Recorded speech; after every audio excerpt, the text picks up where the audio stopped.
Hindi lahat ng buhok ay pwedeng i-reband, kagaya ng buhok ni Madam Damin na na-trauma na sa reband. Itago natin sa pangalang Lily. Si Madam Lily ay dati po siyang nagpa-reband at pinagsabay ang kulay.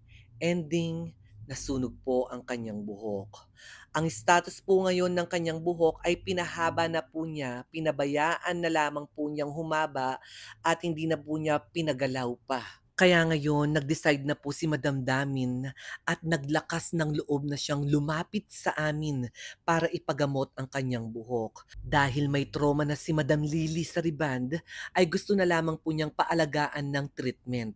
At dahil dyan, tinreatment po namin siya ng protein straight band na meron po itong 80% straightening sa buhok po natin at kagaya ng buhok ni Madam Lily ay matigas po yung strand niya at kulot po na natural ang kanyang buhok. Plus, na-damage na rin po yung kanyang part na nasa baba na yun po yung nakatroma sa kanya na nasunog dahil sa riban at kulay. Kaya sa mga madamdamin po natin dyan na nanunood ngayon at nagkaroon din ng trauma sa pagkariban at nasira ang kanilang buhok, panoorin niyo po ito hanggang sa dulo para magkaroon po kayo ng knowledge para sa susunod kapag magpapagawa po kayo sa salon na malapit sa inyong tahanan ay meron po kayong ideya na ipapagawa sa inyong mga buhok-buhukan. After na process yung buhok ni Madam Damin, nababad ng 1.5 oras yung protein straight band sa kanyang buhok, then pinabanlaw, then pinaplansya, after plansya, banlaw ulit, pinabanlaw ko lamang po ng hair mask, yung hair shine mask po namin,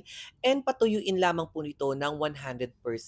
Dito pa lamang po sa pagbo-blow dry, makikita na po natin yung malaking improvement sa buhok ni Madam Lily. At ang sabi ko sa kanya, every 3 months dapat pinapa-protein straight band niya ang kanyang buhok para ma-maintain po yung pagka-straight na effect sa kanyang buhok. So after po na blow dry, eto na po.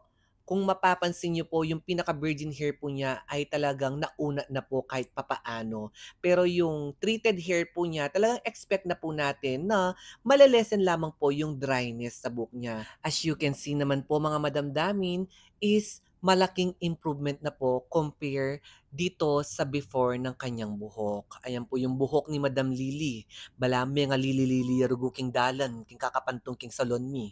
So eto na po nung na-plancha na po siya. Then babalik po siya after 2 weeks para kulayan po namin ang kanyang buhok. Dahil hindi lahat sa pagkakataon ay pwedeng isabay yung color at treatment, color at reband. Kailangan talaga i-analyze ng mabuti ang mga buhok po natin.